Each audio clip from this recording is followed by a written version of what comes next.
Listo, buenos días. ¿Cómo están? Qué Buenos gusto días, bien. saludarlos Buenos un días. martes más. Buenos días. Excelente. Buenos Muy días, bien, pues maestra. hola a todos. Vamos a empezar porque hoy tenemos muchas cosas que Buenos revisar y días. no, como habitualmente, no nos va a dar tiempo. Entonces, bueno, empecemos. La vez pasada el internet no nos ayudó demasiado. Nos habíamos quedado en estos conceptos referentes a causalidad, pero ahora vistos desde la perspectiva de Rodman, complementando pues extenso texto que pudieron revisar acerca de las conceptualizaciones que tiene Bradford Hill acerca de este mismo tema.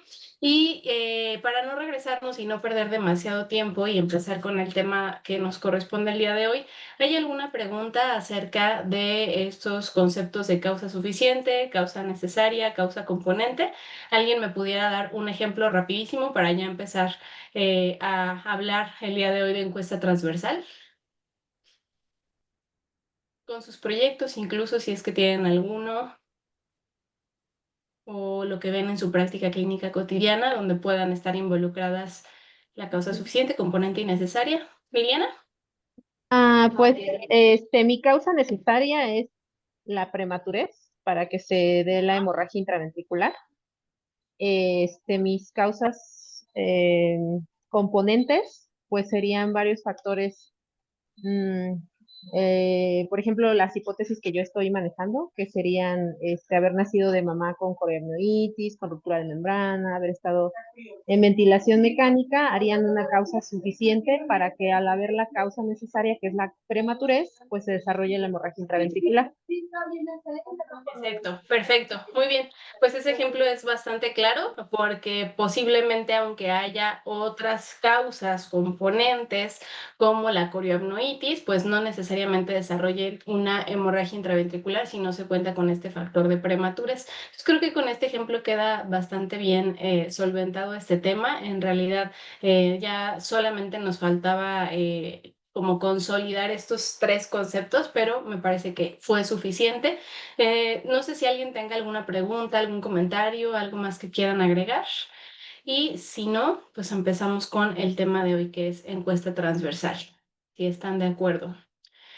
Bueno, entonces ya hoy vamos a dejar pues un poquito de lado la parte de los diseños relacionados con prueba diagnóstica, estudios de proceso y esta parte de causalidad. Y vamos a empezar a hablar de los diseños que están relacionados con procesos, pero particularmente que tienen que ver con causa-efecto. Y dentro de los estudios de causa y efecto, pues nosotros tenemos diferentes posibilidades, distintos diseños que nos permiten cumplir los objetivos que se plantean. Cuando ustedes pasen al M2 con el doctor Maldonado, pues van a hablar extensamente no solo del diseño arquitectónico en estos tres componentes de estado basal, maniobra y desenlace, sino que Feinstein profundiza mucho más allá e incluso él sugiere que se utilicen 9 componentes dentro de este diseño arquitectónico que tienen que ver, entre otras cosas, con, pues por supuesto, el estado basal, maniobra y desenlace, pero también con cómo se integran estos elementos para dar cumplimiento al objetivo. Y en realidad eso es lo que ustedes tienen que tener presente desde que estén diseñando o planeando un proyecto de investigación. ¿Cómo van a lograr cumplir ese objetivo? Y una de las partes más importantes es seleccionar correctamente el diseño metodológico. Seguramente se han enfrentado a algún estudio que no logra concretar los objetivos porque quizá el diseño metodológico que eligieron pues no fue el más apropiado. Y la realidad es que ustedes pueden llegar a cumplir incluso estos objetivos que propongan, tanto el objetivo general como los objetivos específicos, de diferentes maneras, dependiendo de los recursos económicos, por supuesto, pero también temporales. Y particularmente eso se relaciona con el tiempo limitado que tienen para pues, un proyecto de investigación en la maestría. No sé en qué parte de sus proyectos vayan. Esperamos que durante el M1 tengan por lo menos ya la aprobación de los comités, tanto de ética como de investigación, e idealmente que ya empiecen a recabar sus datos, porque tienen muy poquito tiempo y posiblemente por esta misma razón muchos de ustedes tengan estudios retrospectivos. Y dentro de este grupo de diseños que pueden encontrar, tenemos básicamente divisiones muy claras, bastante sencillas de comprender, como los estudios observacionales, los estudios experimentales, donde, bueno, ya sabemos que los estudios observacionales, el investigador no aplica directamente una intervención, sino que evalúa ciertas exposiciones que ocurren de forma natural en una población en específico y de ahí se obtiene una muestra. Mientras que en los estudios experimentales, pues ahí sí vamos a tener claramente una intervención dirigida por el grupo de investigación que puede ser o no aleatorizada. Idealmente tendría que ser aleatorizada y eso es lo que caracteriza a los ensayos clínicos. Si esta intervención no es aleatorizada y más bien el investigador la asigna por cualquier otra vía, entonces hablamos de estudios cuasi experimentales, como también se les suele describir. En los estudios observacionales tenemos otra división en la cual podemos revisar características demográficas, clínicas, bioquímicas de la población, que son solamente descriptivas, o podemos tratar de verificar si se cumplen o no ciertas hipótesis, como en los estudios analíticos, donde pues queremos verificar si una exposición se asocia o no con un desenlace. Recuerden que esa es la primera parte o el primer paso para después hablar de causalidad. Y la realidad es que no todos los estudios analíticos, aunque estén generando una comparación entre dos grupos, puede ser entre dos exposiciones y ver cómo se comportan en el desenlace, o en un grupo con el desenlace y en otro grupo libre de la enfermedad, verificar de manera retrospectiva si tuvieron o no la exposición. Entonces, esta simple asociación no genera causalidad directamente. Vamos a tener que en los estudios descriptivos, pues ustedes pueden encontrar sobre todo casos reportados de manera aislada, series de casos, y aquí entra la encuesta transversal, los estudios transversales de los cuales empezaremos a platicar el día de hoy. Pero también podemos llevar la encuesta transversal a un estudio analítico mediante, pues, una forma de tratar los datos un poco diferente. Y básicamente para que nosotros podamos llegar a esta porción analítica, tendremos que hacer subgrupos de manera un tanto artificial en esta muestra que estemos recabando. Los estudios de casos y controles y los estudios de cohorte tienen características particulares, bueno, de las cuales también estaremos verificando más detalles en el futuro. Y este esquema ya lo habíamos revisado en alguna de las sesiones anteriores para identificar cuál es la manera en la que yo selecciono a mi muestra de acuerdo al diseño metodológico más adecuado para cumplir mi objetivo. Y habíamos dicho que en los estudios de casos y controles, pues vamos a partir de si el sujeto tiene o no tiene la enfermedad. A los que tienen el desenlace les llamaremos casos, a los que no lo presentan les llamaremos controles. Aquí yo decido cuántos casos y cuántos controles voy a incluir. Puede ser desde una relación 1-1 hasta una relación 1-4. Y entonces esto no me permite evaluar plenamente medidas de frecuencia habituales. Yo no puedo calcular, como también habíamos ya revisado, ni prevalencia ni incidencia en un estudio de casos y controles. Lo que voy a determinar son odds de exposición, porque voy a verificar cuántos de esos casos y cuántos de esos controles tuvieron el antecedente de exposición en algún momento previo.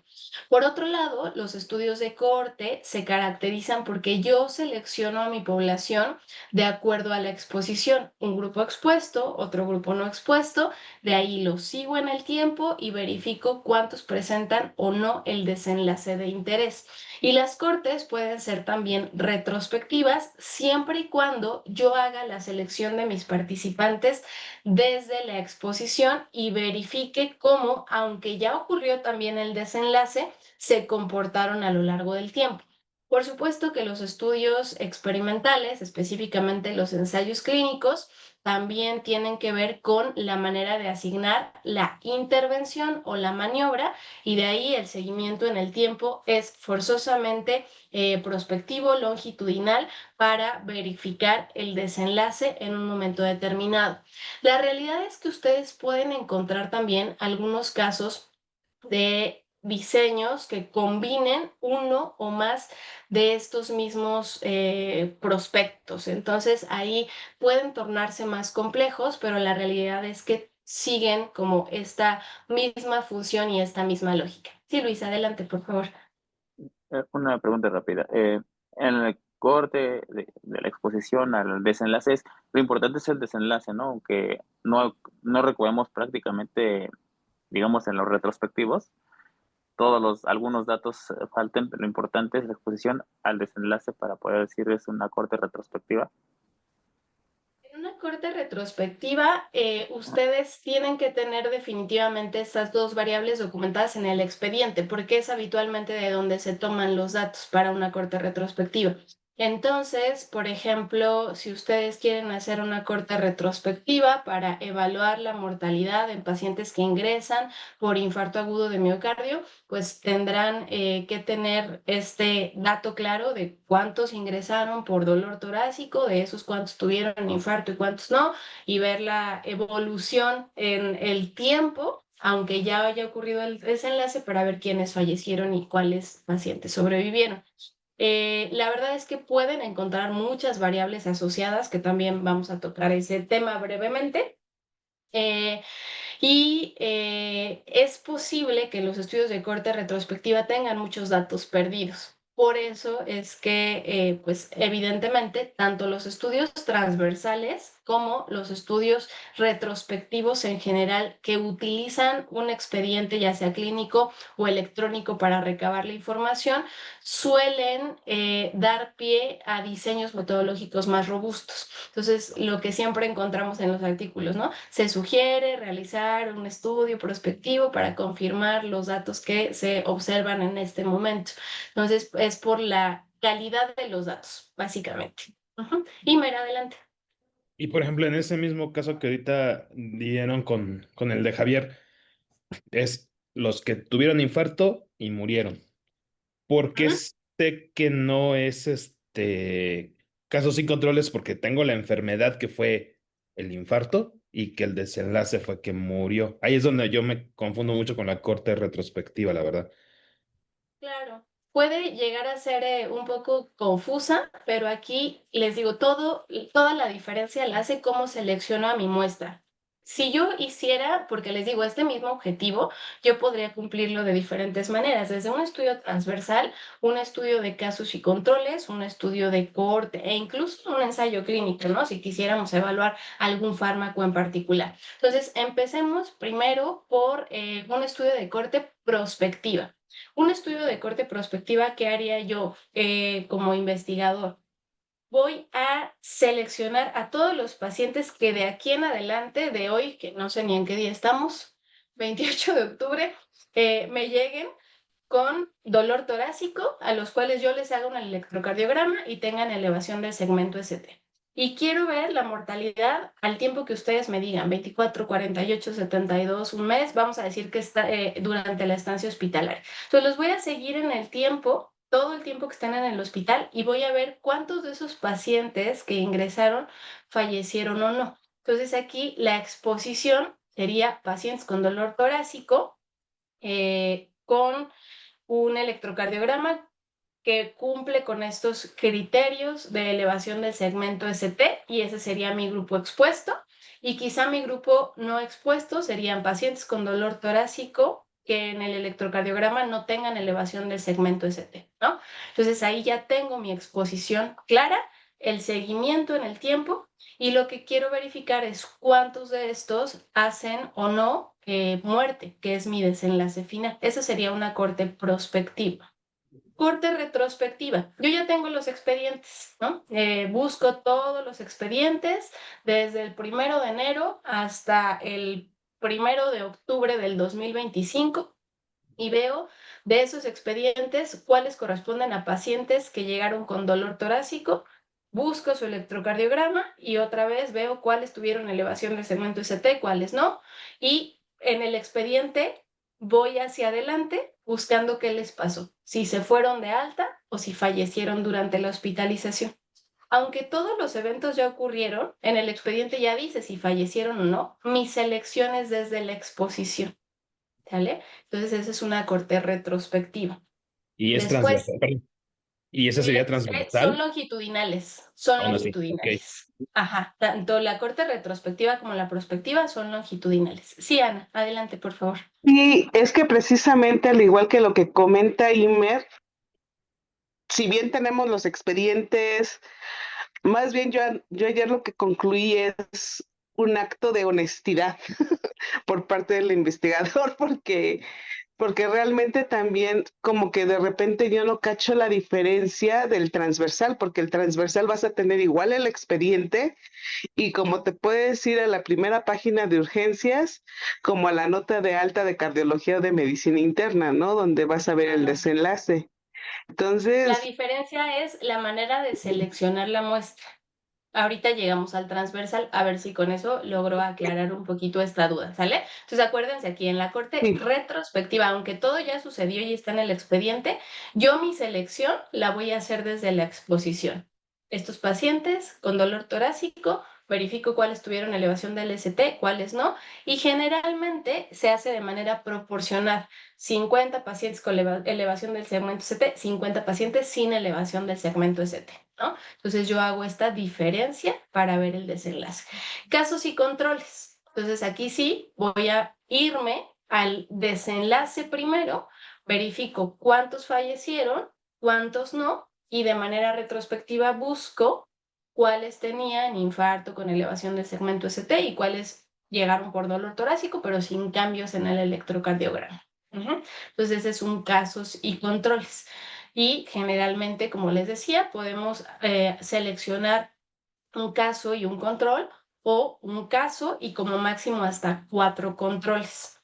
Entonces yo identifico un paciente que murió por infarto con elevación del segmento, perdón, un paciente que murió porque había llegado por dolor torácico, veo el electrocardiograma y después busco pues aquellos que no hayan fallecido para hacer esta comparación.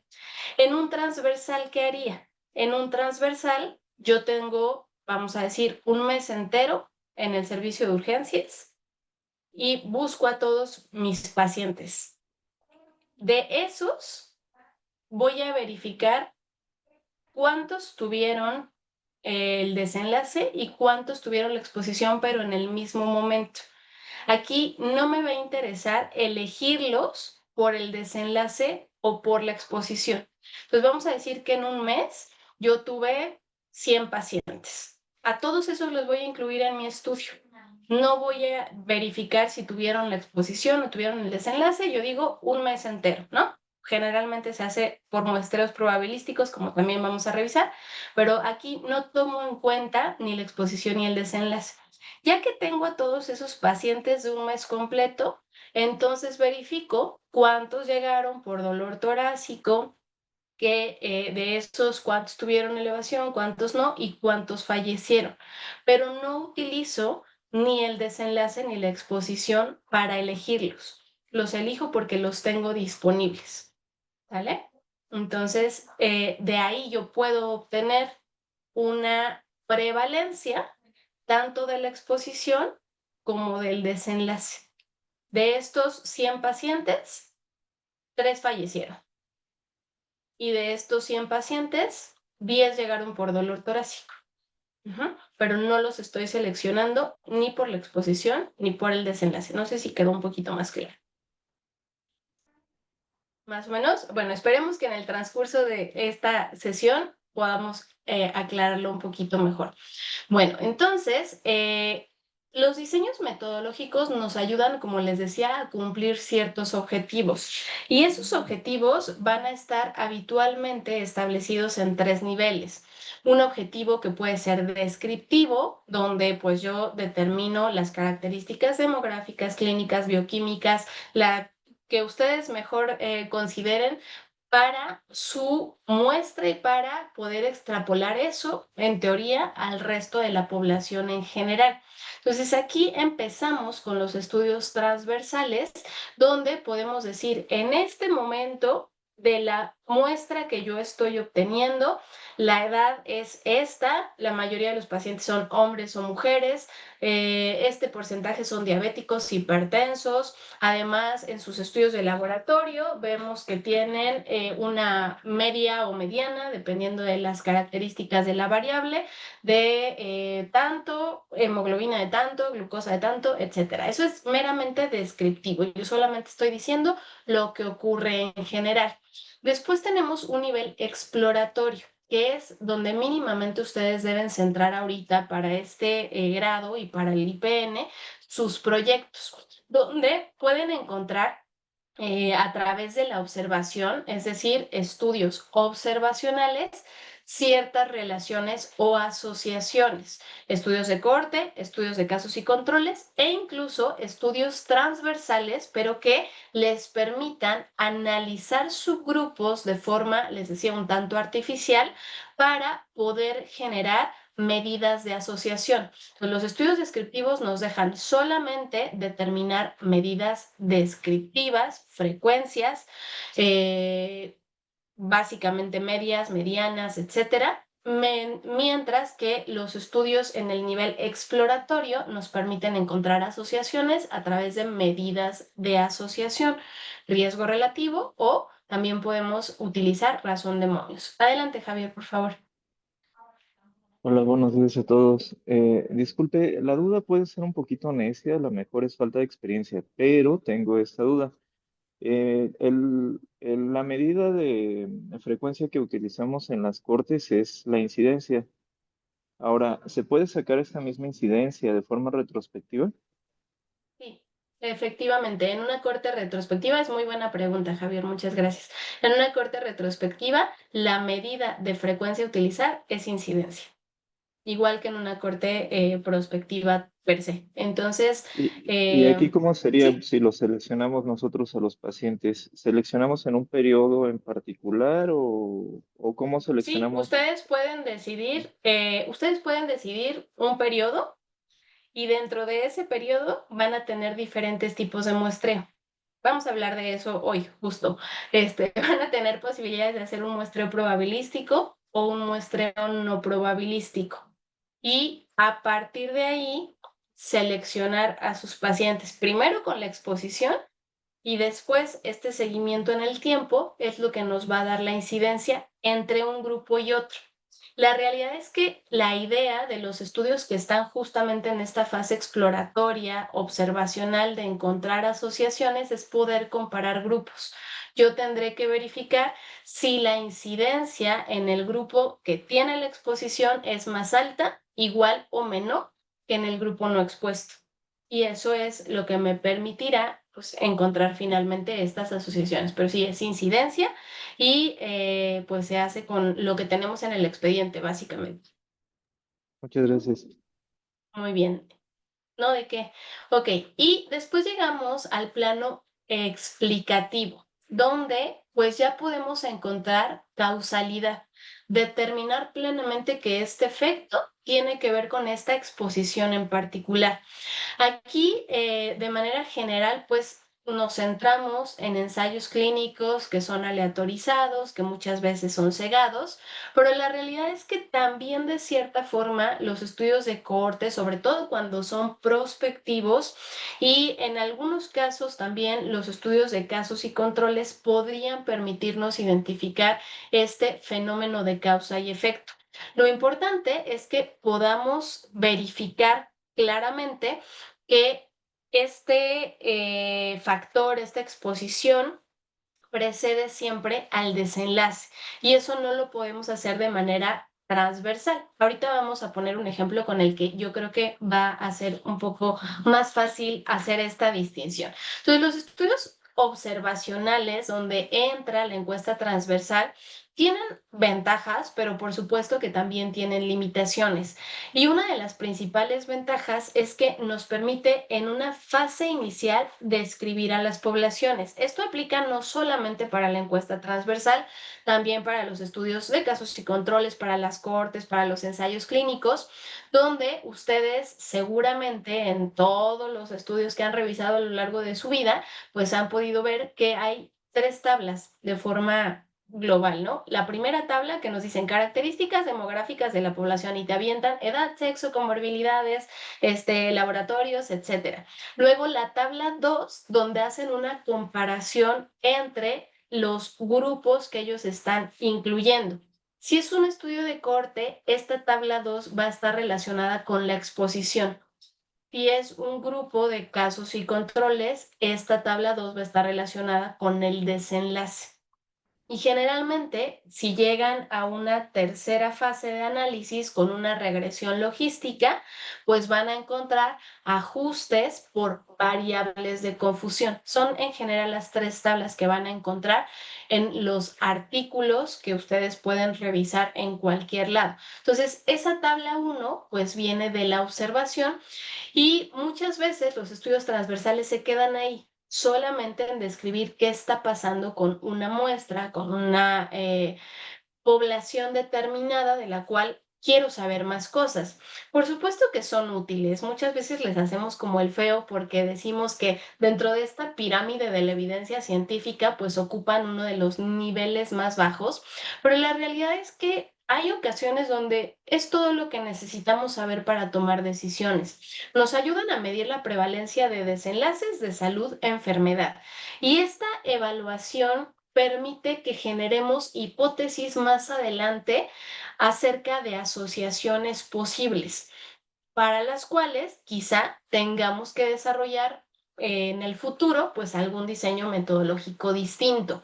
La verdad es que si ustedes están iniciando una línea de investigación, si ya tienen identificada, sabes que yo me quiero dedicar a investigar las urgencias neurológicas, pues entonces tienen que saber primero el contexto, dónde están parados, y para eso les va a servir una encuesta transversal, porque les va a permitir generar muchas hipótesis de asociaciones causa-efecto que más adelante tendrán que corroborar de manera más robusta.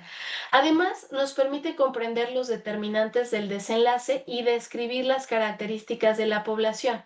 Entonces, recordando estos diseños metodológicos, ¿para qué utilizarían ustedes un estudio de cohorte, ya sea prospectiva o retrospectiva?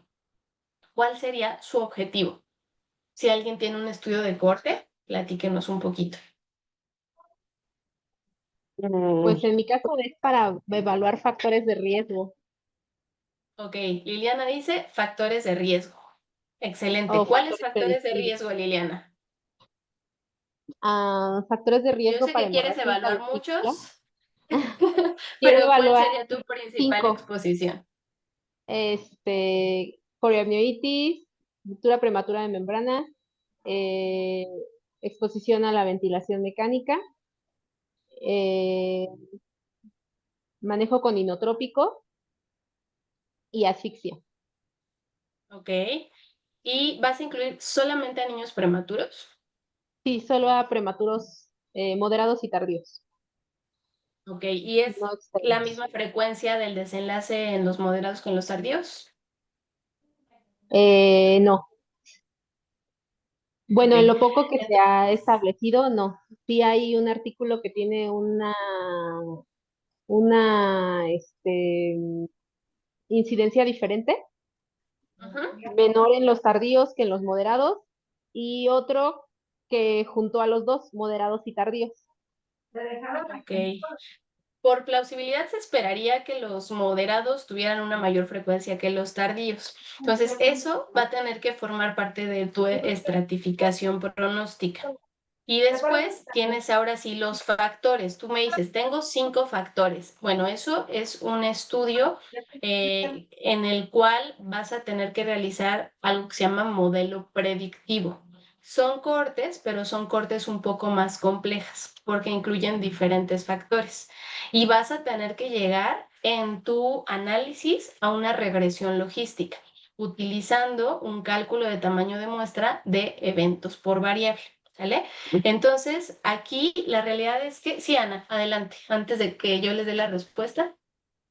No, precisamente lo que se quiere o lo que se pretende con las cortes es estimar los riesgos relativos. No sé si esa era la pregunta. La Sí, respuesta va la... por ahí. Ajá, Ok. en las cortes podemos estimar riesgos relativos porque vamos a tener incidencia. Y Leslie, Igual, bueno, era comentar que también en mi estudio lo que pretendo medir es justamente la exposición o no a una hipoalbuminemia para un desenlace en donde sería una infección del sitio de herida quirúrgica. excelente. Entonces, Leslie nos acaba de dar el ejemplo más claro de un estudio de corte, ¿no? Donde yo voy a tener una exposición muy clara, pacientes con y sin la exposición, y los voy a seguir en el tiempo para verificar el desenlace. Entonces, aquí la pregunta sería, en un estudio de corte, ¿puedo evaluar más de una exposición? Sí. Sí, Sí, Ok, la realidad es que el estudio de cohorte nos dice, tú evalúas una exposición y puedes tener uno o más desenlaces. Ah, Que hagamos después modelos predictivos que son más complejos y que tienen que ver con cortes es otra cosa, pero la cohorte de forma general es una exposición, lo sigo en el tiempo y puedo evaluar uno o más desenlaces. Ahora, casos y controles. Puedo evaluar uno o más desenlaces. ¿Qué opina? un desenlace y varias Solo exposiciones. desenlace, justo porque yo voy a seleccionar a mis participantes a partir del desenlace, pero puedo verificar si tuvieron exposición a uno o más factores, teóricamente, ¿vale? Entonces, para eso tengo que considerar también los diseños metodológicos. Encuesta transversal, ¿qué opina? ¿Cuántos desenlaces y cuántas exposiciones me permite evaluar? Varias exposiciones, varios desenlaces. un desenlace. Ok, un desenlace, varios. ¿Qué opinas, Javier?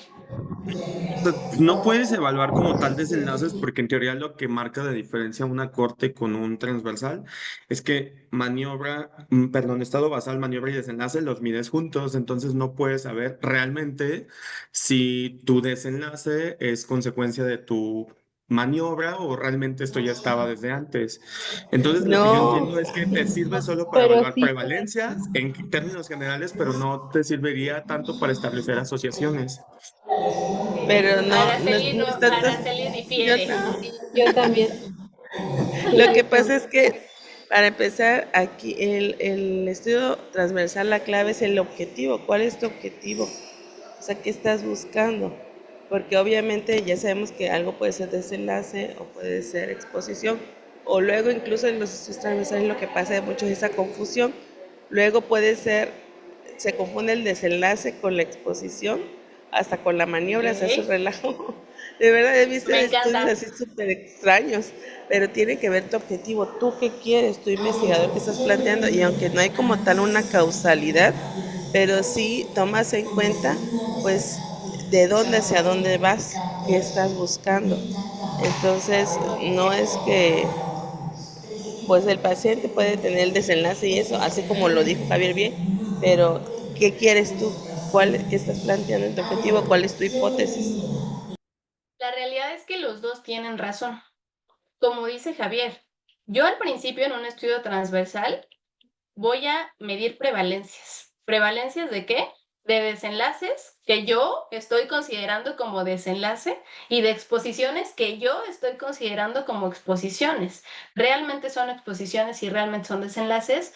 Pues es difícil saberlo. Por eso es que es complicado llegar a un proceso de causa-efecto en un estudio transversal. Y como bien dijo Araceli, eso no impide que mediante ciertos métodos pueda llegar a generar, ojo, asociaciones. En estudios transversales no podemos identificar plenamente causalidad. Asociaciones sí, causalidad no. Entonces, efectivamente, en un estudio transversal yo puedo identificar muchos factores, muchas exposiciones, muchos desenlaces al mismo tiempo. y por eso son tan útiles para generar hipótesis. Quizá yo encuentro que en esta muestra la mortalidad es muy alta, ¿no? Entonces quiero ver cuáles de todos esos factores que encontré en esta muestra pueden estar asociados a ese que yo considero un desenlace importante de mortalidad. Entonces, por eso se utilizan de forma inicial, porque puedo identificar muchos factores, muchos desenlaces en el mismo momento, pero la realidad es que ese título de exposición o desenlace lo asigna artificialmente el investigador. ¿Ok?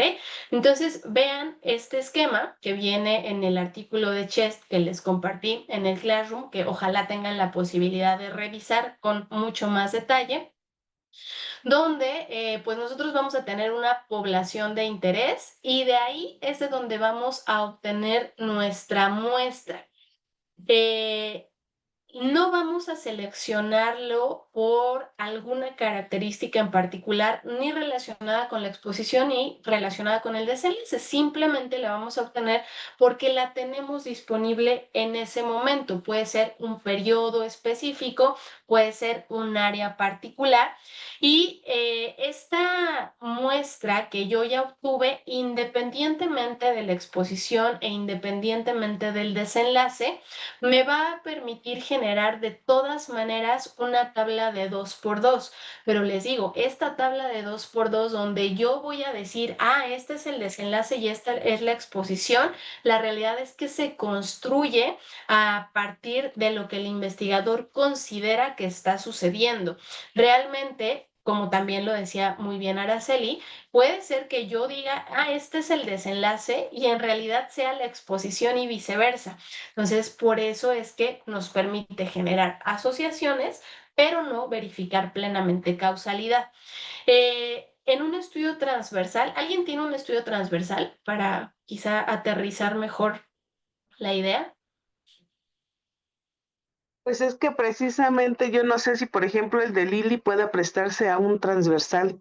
No, ¿verdad? No es cierto, No, no. no. El No, mío, no, no. el mío es un estudio, originalmente estaba planteado como un estudio de casos y controles, pero en eso estamos para cambiarlo a un estudio transversal. Ok, a ver, platícanos, Nubia, ¿de qué es tu proyecto? El mío es cuáles son los factores de riesgo para adicción a la comida en adolescentes de 15 a 19 años. Entonces, Ok, actualmente vamos a buscar en una escuela pública y en una escuela privada, se van a aplicar un instrumento que es la escala de Yale para determinar quiénes tienen adicción a la comida en los adolescentes, y se van a aplicar otros instrumentos y un cuestionario de factores sociodemográficos de factores psicosociales, perdón, para conocer la asociación entre esos factores y la adicción a la comida. Así lo estamos replanteando. Originalmente iba a ser casos y controles, pero hace 8 días me dijeron que pues que no, que era muy complicado y que mejor considerara cambiarlo. ok. Entonces, a ver, rapidísimo, así como me van apareciendo aquí en la pantalla, Germain, ¿cuál sería nuestro estado basal? Serían adolescentes con obesidad. Ok, adolescentes con obesidad, perfecto. Imer, nuestra maniobra. Pues sería medir las adicciones, ¿no? O sea, tener ya sea cómo vas a medir los cuestionarios de adicciones para la comida. Ok, aquí más bien sería todos los factores de exposición, ¿no? Que pueden ser muchos, como nos decía Nubia, pueden ser psicosociales, físicos, familiares, etcétera. La forma de medirlo, pues es el instrumento, pero la realidad es que lo que yo quiero evaluar son esos factores de exposición. Luis, ¿cuál sería nuestro desenlace? La adicción a la comida, ¿no? Adicción a la comida. Perfecto. Y Mariano, ¿qué diseño metodológico utilizarías tú? Para más fácil, por lo que vimos, la encuesta, porque como lo habían planteado la compañera, pues sí estaba más difícil y entonces la encuesta le quedaba mejor. Ok, muy bien, muchas gracias. La realidad es que podrían hacerlo de las dos formas. Nubia tendrá que decidir cuál es la manera más eficiente de llegar a su objetivo. Entonces, vamos a ver, en este estudio, considerando este ejemplo, si yo lo quisiera hacer de casos y controles, ¿cómo seleccionarían a sus participantes? Con adicción y sin Ana. adicción a la comida. Exacto. Con adicción, sin adicción a la comida, les voy a aplicar el instrumento y voy a verificar a cuáles de todos esos factores que considera el instrumento de Nubia están expuestos o no, y sobre eso hacer las comparaciones. Si lo quiero hacer transversal, ¿cómo lo haríamos, Javier? Javier, yo o Javier, mi compañero. Ay, Javier, quien quiera, quien active primero el micrófono. Ok, si lo quisiera hacer transversal, pues yo seleccionaría pacientes que tuvieran exposición a, por ejemplo, a ansiedad o a algunos factores de riesgo. Y, Ok. bueno, perdón. Si lo hiciera transversal, seleccionaría toda una población y de ahí seleccionaría, pues, a los que ya vería quiénes tienen adicción o no. Ok. Ana. Ahí, por ejemplo, para un transversal sería el tipo de muestreo que realicemos, porque precisamente vamos a tener esas 4 condiciones: expuesto y desenlace, expuesto sin desenlace, sin exposición y desenlace, y sin desenlace y sin Pero exposición. ¿cómo vas a seleccionar a tu muestra? Antes de pasar al muestreo, ¿cómo vas a seleccionar a tu muestra? Porque ya nos dijeron, ¿no? Para un caso y controles, yo seleccionaría con adicción a la comida, sin adicción a la comida. En un transversal. Parejos, como vaya Ok, Criterios de aleatorizado. selección. Lili. Todos los adolescentes. Ok, muy bien. Luis. Pues, pues exactamente iba a decir eso también. Los adolescentes de una Perfecto. escuela particular o pública. Exacto, ¿no? Araceli. Pues ya lo que ya dijeron adolescentes, pero vamos a delimitar nuestra población, o sea, de acuerdo a lo que dice la literatura, de acuerdo a la patología que estoy diciendo, qué criterios necesito que cumplan esos adolescentes sin considerar ni el desenlace ni la exposición a esos criterios. Exactamente, ¿no? Tendríamos que tener bien claros cuáles son nuestros criterios de selección, pero en general yo incluiría a todos los pacientes que cumplan esos criterios, bueno, a todos los participantes que cumplan esos criterios de selección en las escuelas. Entonces voy a la escuela y verifico cuáles son adolescentes entre, no sé si Nubia tenga cierto rango de edad, posiblemente sí, vamos a decir entre 13 y 15 años, que tengan un índice de masa corporal por arriba de 30, ¿no? Ahí los estoy incluyendo a todos, no estoy viendo quién tiene o quién no tiene adicción a la comida, quién tiene o quién no tiene factores de riesgo, todos por igual. Les hago entonces la encuesta o estos instrumentos para verificar tanto los factores como el desenlace de adicción a los alimentos, y entonces sí, ya de manera, como les decía, un tanto artificial, pues generamos quiénes tienen el desenlace, quiénes no, y cuáles de estos pacientes presentan los factores asociados. Ana. Los criterios entonces de selección son como más amplios, no tan específicos en cortes. Los criterios de selección pueden ser los mismos, si se dan cuenta, tanto para este ejemplo en estudios, si diseñáramos un estudio transversal como un estudio de casos y controles, mis criterios de selección van a ser los mismos. Pacientes, adolescentes de 13 a 15 años con obesidad que vayan a una escuela, vamos a decir, una escuela pública. Esos son mis criterios de selección. Pero ¿cómo hago mi muestreo? A partir del desenlace. Entonces, de estos, a lo mejor yo tengo 100 niños, bueno, 100 adolescentes que cumplen estos criterios de selección. De esos, lo primero que tengo que hacer es identificar cuáles tienen adicción a la comida, porque por cada caso que yo encuentre de adicción a la comida, tendré que incluir un control o más, dependiendo de lo que nuevamente yo como investigadora haya decidido.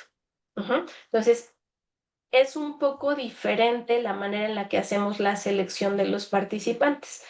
casos y controles, necesito que cumpla todos mis criterios de selección, identificar quiénes tienen el desenlace para a partir de ahí seleccionar a mis controles. Y en los estudios transversales no, ahí voy a considerar solo mis criterios de selección, pero de entrada no me voy a fijar en quiénes tienen el desenlace o no, en quiénes tienen los factores de exposición o no, sino a todos los que yo tenga disponibles en ese momento, los voy a incluir para participar. Más o menos, vamos bien, nos regresamos. Bueno, conste, ¿eh? No, yo maestra, precisamente Ajá. aquí en el artículo del doctor Talavera, de juicio clínico a la encuesta transversal, es que no entiendo por qué meten a los casos sin controles dentro de este tipo de estudios transversales. Y luego mencionan un caso retrospectivo transversal longitudinal. Bueno, ahí dan el ejemplo que es con como las tablas de percentiles para los niños, ¿no? Que no lo entendí, pero bueno. Pero no sé específicamente ese artículo, porque en 2 o 3 ocasiones comentan que casos y controles entra dentro de un transversal. Hay una discusión acerca de los estudios de casos y controles respecto a si son retrospectivos, si puede haber incluso casos y controles prospectivos o si son transversales. Pero ¿qué les parece si la dejamos para la siguiente semana que hablemos de estudios de casos y controles? ¿Va? Vamos ahorita a seguir con estudio transversal porque, como siempre, les digo, no me va a dar tiempo de llegar ni a la mitad. Pero bueno, entonces, se pone muy interesante la conversación.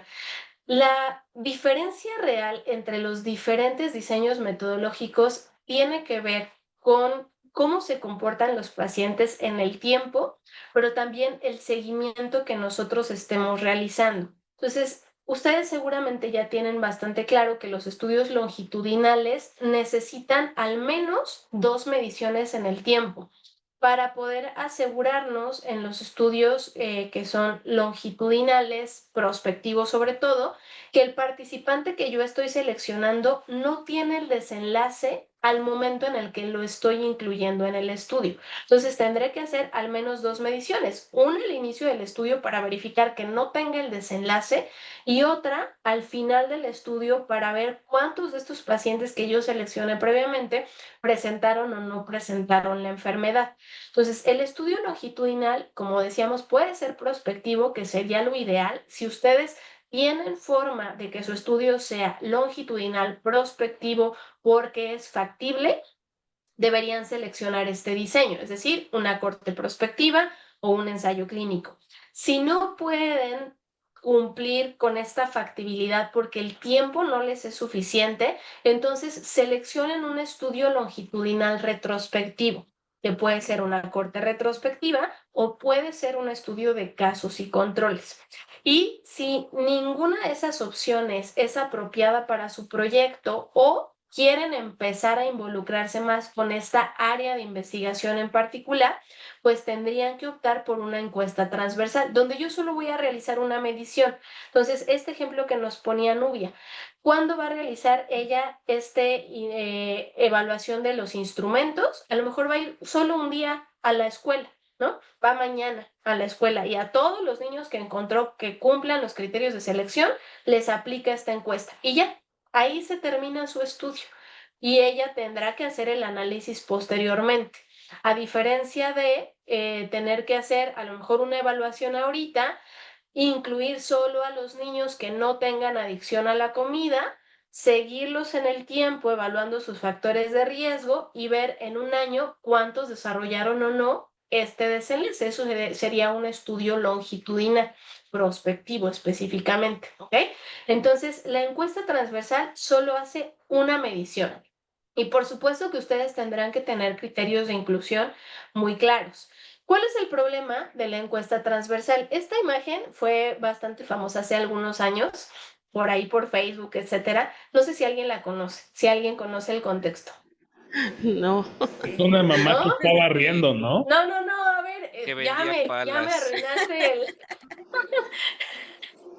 Se pasan. Vamos a ver, si Ana, Yo no creo que pensé eso. conoces. A ver, Araceli, ¿qué pensaste tú con esta imagen? que era una chica haciendo un deporte, pole dance. Pole dance.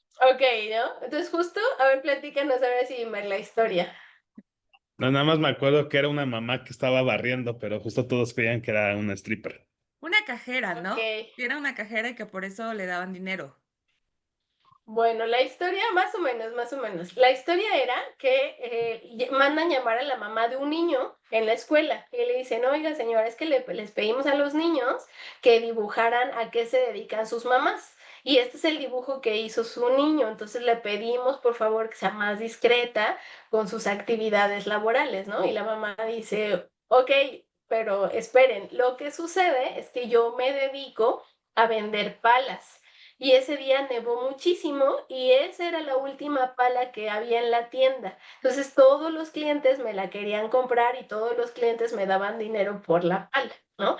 Bueno, este ejemplo que puede parecer tan absurdo, ejemplifica un poco lo que pasa con los estudios transversales. No tenemos todo el contexto y no sabemos realmente cuál es la historia de estos desenlaces que nosotros catalogamos como desenlaces o estas exposiciones que el investigador decide que son exposiciones en el contexto de un estudio pues de este tipo, ¿no? Sí, Araceli, por favor. Precisamente aquí el detalle es cómo controlar los sesgos. O sea, porque muchas Así veces es. es atractivo hacer los estudios transversales por lo que usted decía.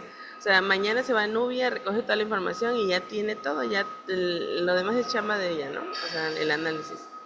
Pero el control de sesgos que muchas veces no se describen en los estudios transversales o las limitaciones que no se describen es lo que hace que no tengan esa validez esperada, ¿no? No significa que sean malos. Precisamente es ahí donde tiene que entrar la pericia del investigador, porque la verdad es que tiene muchas fortalezas. Son muy rápidos y además son bastante baratos comparados con cohortes, ensayos clínicos, etcétera. La verdad es que si ustedes quieren que les aprueben un proyecto rápido en Cirelsis, estudio transversal es su opción. Quizá, pues les decía, metodológicamente no sea el diseño más apropiado para cumplir sus objetivos, pero la realidad es que sí es el que menos implicaciones éticas va a tener, al ser retrospectivos, donde vamos a tomar la información en general de los expedientes o incluso del mismo paciente. Pues aquí la probabilidad de que sea un estudio con riesgo mínimo, pues es muy alta. Además, todas las variables se recolectan en el mismo momento, lo que facilita que tengamos toda la información de forma rápida. Podemos estudiar múltiples resultados y múltiples exposiciones, aunque esto es a discreción del investigador. El investigador decide cuál es exposición y cuál es desenlace, y son muy útiles para generar hipótesis de forma general que después tengan que ser corroboradas por otros medios. ¿Cuáles son las debilidades más importantes? La primera es que no nos permite medir incidencia, porque pues sabemos que para determinar la incidencia tenemos que asegurarnos de que el participante esté libre del desenlace al inicio del proyecto, y entonces lo que tendremos que utilizar son subrogados de la incidencia, como la prevalencia, y no podemos calcular directamente el riesgo relativo, que es nuestra medida de asociación por excelencia. Es muy difícil establecer una inferencia causal. Entonces, podemos encontrar asociaciones, pero hablar de causalidad es mucho más complicado y puede que tengamos asociaciones difíciles de interpretar. Ahorita vamos a ver un ejemplo también de este punto de, bueno, ok, sí encuentro una asociación, pero ahora, ¿cómo la interpreto? Y clínicamente, ¿qué decisión voy a tomar? No nos va a permitir investigar relaciones temporales entre los factores de exposición y los desenlaces. No podemos evaluar enfermedades raras con estudios transversales. El método ideal para enfermedades raras son estudios de casos y controles. Y además, como muy bien nos decía Araceli, muy susceptibles a sesgos, muchos sesgos que tendremos que tener en cuenta cuando estemos diseñando un estudio de este tipo, un estudio transversal. Entonces, déjenme pasar rapidísimo a un ejemplo que tengo aquí y ya la siguiente semana me regreso a las diapositivas anteriores. Este es un estudio transversal donde en los pacientes ingresados a hospitalización les quieren tomar la concentración plasmática de tirotropina y en el mismo momento verificar si tienen o no esteatosis hepática. La esteatosis hepática la van a determinar a través de un ultrasonido, ¿no? Entonces, ¿cómo interpretarían estos resultados? Los pacientes que tienen esteatosis hepática cuentan con una menor concentración plasmática de tirotropina. ¿Hay una asociación? Sí. La asociación es menor concentración plasmática de tirotropina con esteatosis hepática. Pero aquí, en un estudio transversal, puede interpretarse de dos maneras diferentes. Opción A, la tirotropina es un factor protector para esteatosis hepática y por eso los que tienen una mayor concentración plasmática de tirotropina no presentan este resultado, entre paréntesis, o la opción B, la esteatosis hepática disminuye los niveles de tirotropina. ¿Cuál será la correcta? En un estudio transversal no podemos saberlo. Yo no sé si primero ocurrió la esteatosis y luego bajó la tirotropina o primero bajó la tirotropina y después se presentó la esteatosis. Entonces, la hipótesis que se genera de este estudio transversal es que existe una asociación entre la concentración plasmática de tirotropina y el desarrollo de esteatosis hepática. Pero no puedo corroborar la causalidad. Entonces tendría que diseñar un estudio longitudinal, idealmente prospectivo, donde yo incluya a pacientes con ciertas características para verificar esta exposición y este desenlace, ¿ok? Entonces, eso es lo difícil de la interpretación con los estudios transversales, pero definitivamente nos ayuda a generar hipótesis, ¿vale? Bueno, ya se nos acabó el tiempo, entonces la semana que entra terminamos de revisar los aspectos teóricos de los estudios transversales. Les voy a subir el estudio transversal que me hicieron llegar para que pues hagan su actividad entregable, la tarea que tendrán que enviar antes del martes siguiente, porque vamos a, espero que nos dé tiempo, revisar ese artículo también en clase. Y bueno, pues si tuvieran cualquier pregunta, duda, comentario, queja, etcétera, pues ya saben que me pueden escribir también por el WhatsApp, ¿sale? De esto no sé si tengan alguna pregunta antes de terminar la sesión. No, ¿Todo doctora. bien? Excelente. No, Entonces nos todo vemos bien. el siguiente martes. Cuídense mucho, disfruten el fin de semana, Día de Muertos, y nos vemos en Hasta una luego. semana. Bye bye, hasta luego. Gracias, hasta luego. A ustedes, bye. Buen día.